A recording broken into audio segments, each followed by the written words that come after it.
Hey, good morning. Let's talk about poison because, for far too long, women especially have been an experiment from the elite, from all these horrible people, Big Pharma, all these people that actually want us, well, dead or barely living, right? Birth control is one of the worst forms of toxicity and, an attempt to kill us more than anything that I ever seen ever is just absolutely horrendous. The first birth control pill was released in 1957 after a chemist by the name of Frank Colton accidentally created a prototype of 10 milligrams. This same pill was scheduled to be released for gynecological disorders and shortly thereafter in 1960s became approved by our friends the FDA between 1957 and 1963. Just 7 years of exposure and already 1.2 million women were using the first contraceptive pill ever to be released. Releasing a prototype pill before even testing it doesn't make logical sense, right? But soon, the maker of the first contraceptive pill, Frank Colton, Margaret Sanger, Katherine McCormick, would first find out about the variety of side effects and reactions their pill had to offer. I cannot bloody believe that nowadays, and still in this age, we are still, whenever anything happens to a woman, just give her more estrogen. Synthetic estrogen is going to solve everything, right? It's just unbelievable. And then, of course, you're going to have absolutely horrible and terrifying side effects. And then they're going to call you crazy and they're going to give you more anxiety meds and then depression meds and so on. What the fuck? What was this about? Not to talk about what happens when you actually, I never taken it, thanks God, but so many do, and it's just a catastrophe. Especially if you want to quit them, there is no such thing. This one is not working. We're gonna give you another one. What the hell? It's poison. We should not be taking this ever. On top of that, there's the huge problem of the perimenopause phase, where the problem is not really. Apart from toxicity in the body, flaring mast cells, so on, and our livers being overwhelmed, and diets and insulin resistance, which will be joined in the mix. The biggest issue with all this is that how on earth are we adding more estrogen in a world that it's full of endocrine disruption things which are full of estrogen already? Like, what the hell are we doing? But yeah, it's not that we are doing it. Is unfortunately, we are not good, well informed, and we just basically do things that we should not do. So yeah, the first birth control pill was released in 1957. So, many women complained about the contraceptive pill, and their complaints were dismissed in the early 60s and 70s. And later in the 80s, a lower dosage of progesterone in the pill would be introduced to the public. The new pill would be as little as 1 milligram of progesterone.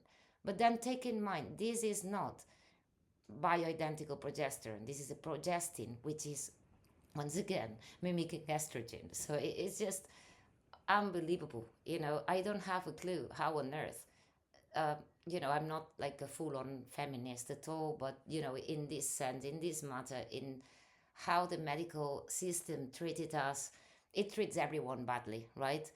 I'm talking about, the, let's say, common medical system. They do not research, they do not see the body holistically, and so on. But with this is just beyond beyond belief. It really is. The synthetic hormones are similar, if not, to the hormones uh, that the female ovaries make. But that's a lie. They are not. They are synthetic. So the synthetic hormone prevents the ovaries from releasing its egg, then thickens the cervical mucus, preventing the sperm from implementing the egg itself. You can achieve this by making the body think it's pregnant. But obviously you're not. So this is going to cause a lot of trouble, in the brain, in the body, in all the systems. So, what is estrogen? What role does it play? Natural estrogen is a group of hormones, E1, E2, E3, E1, or estrone, is a dominant drug during menopause and is common found in the urine, ovaries, and placenta. Estrone is produced in small quantities by the stromal tissues of the ovaries after menopause. Estrone increases, possibly due to the increased fat.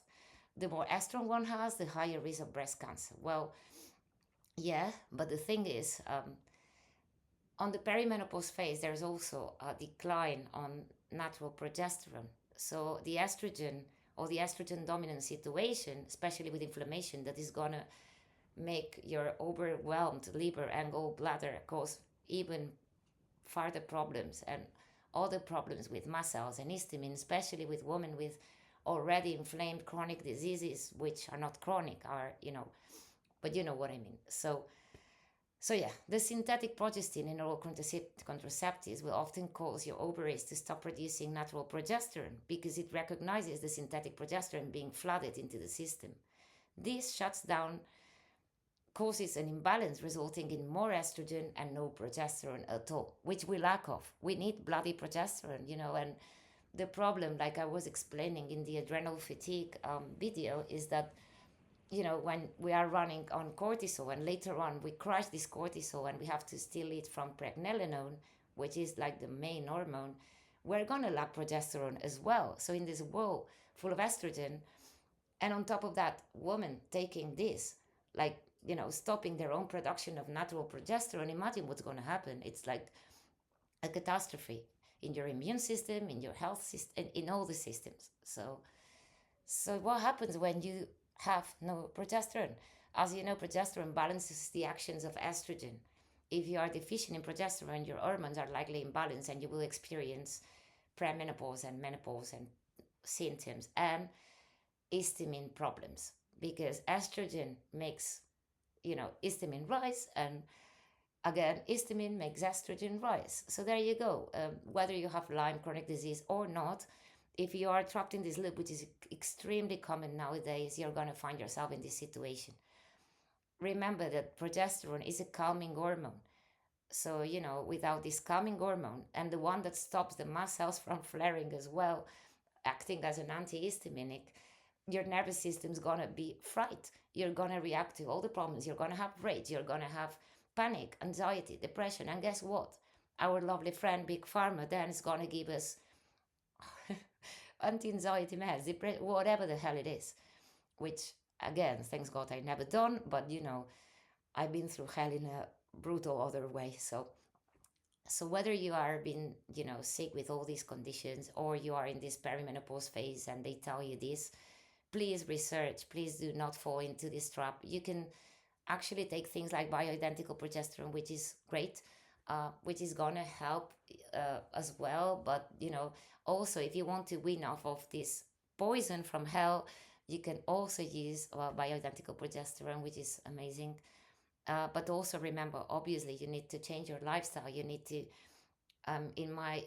put your nervous system back into place.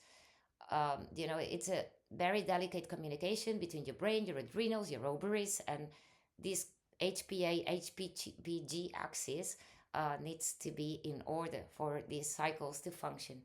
So if you want the cycles to function, things like microdosing psilocybin to quit this horrible pill could actually be very, very beneficial, and for many other reasons that I'm not going to go into, but I'll do another video about it.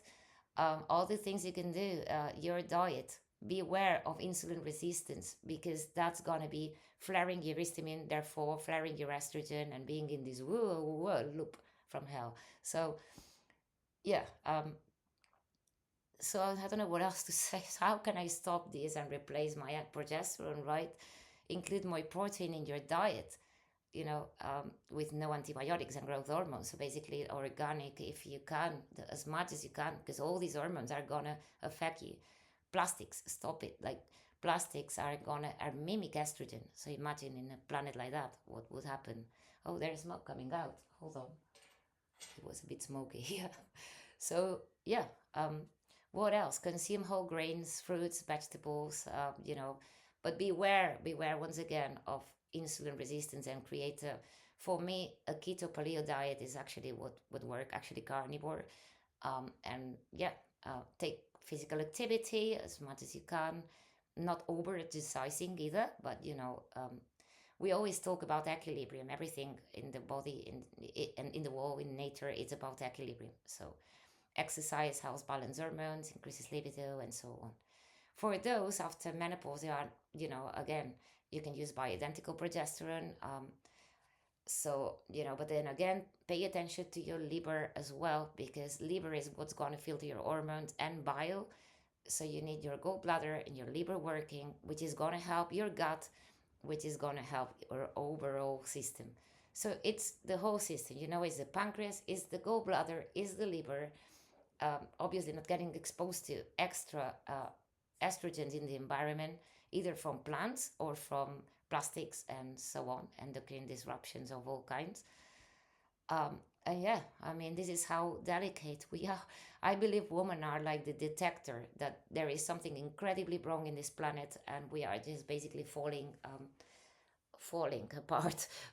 We have to do something, and we have to know this. We cannot give our health in the hands of people that have no clue about the female body, how it works, or actually they might know, but they don't want us to be healthy. And there's some eugenetics going on there, right? In fact, this pill was created by some people that were eugenetics themselves, and then they were basically trying to reduce population. The first trials actually were in Puerto Rico in those times, and that was the main reason why. So, think about it twice, three times, four times, and as many times as you need, but do not fall into this trap. Get informed, and if you already fallen, inform yourself and get out of that situation, because you can regain control of your hormones, of your body, of your immune system. And don't let anyone ever call you mad because of perimenopause, because of PMS, because of any of this. Yeah, it was a bit aggressive, but this pisses me off like big time, and I want this to be heard, and using as many tools as you can, which is going to bring you back into balance. So yeah, thanks for watching. I'll see you next time.